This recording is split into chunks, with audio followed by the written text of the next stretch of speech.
आज दिनांक 26 फेब्रुवारी आज मी आझाद मैदान येथून आपल्याशी संवाद साधत आहे। मागील 2-3 दिवसापूर्वी मी प्रसारमाध्यमांशी बोलले होते की सोलापूर जिल्हा परिषदेच्या डेप्युटी CEO मॅडम यांनी 4 दिवसाचा प्रभारी चार्ज असताना फेब्रुवारी 2024मध्ये शिक्षकांना मान्यता देऊन बेकायदेशीरपणे हे काम केलेलं होतं आणि हा जो भ्रष्टाचार झालेला आहे तो पूर्णपणे लपवण्याचं काम सोलापूर जिल्ह्यातील प्रशासन करत आहे आणि अनेक अधिकारी त्यांना पाठीशी घालत आहेत। तर माझी प्रशासनाला विनंती आहे की या प्रकरणाची SIT चौकशी लागावी, जेणेकरून मॅडमनी जो काही केलेला भ्रष्टाचार आहे तो संपूर्णपणे सिद्ध होईल आणि त्याच्यातून जे काही याच्यामध्ये दोष असतील त्यांच्यावरती कठोर कारवाई होईल।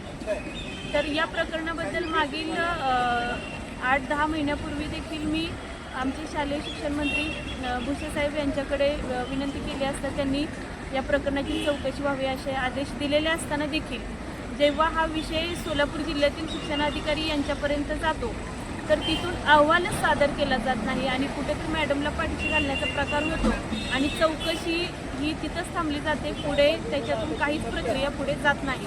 म्हणूनच आज ही वेळ आली की SIT चौकशीची मागणी करण्याची आज ही वेळ आलेली आहे।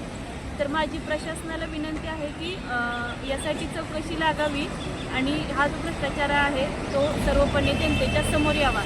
त्याच पद्धतीने मी आवर्जून आपणास सांगू इच्छिते की मॅडमचं फक्त एकच प्रकरण नसून आज अनेक लोकांचे आपण जर त्यांची व्यवस्थित चौकशी केली तर अनेक त्यांच्यावर निलंबित प्रकरणं आहेत, त्यांच्याकडे पाठीमागे लागलेल्या चौकशा आहेत, जेणेकरून जसं पुढे जाईल तसं त्यांनी केलेले अनेक भ्रष्टाचार इथे उघड होताना दिसून येतील आपल्याला।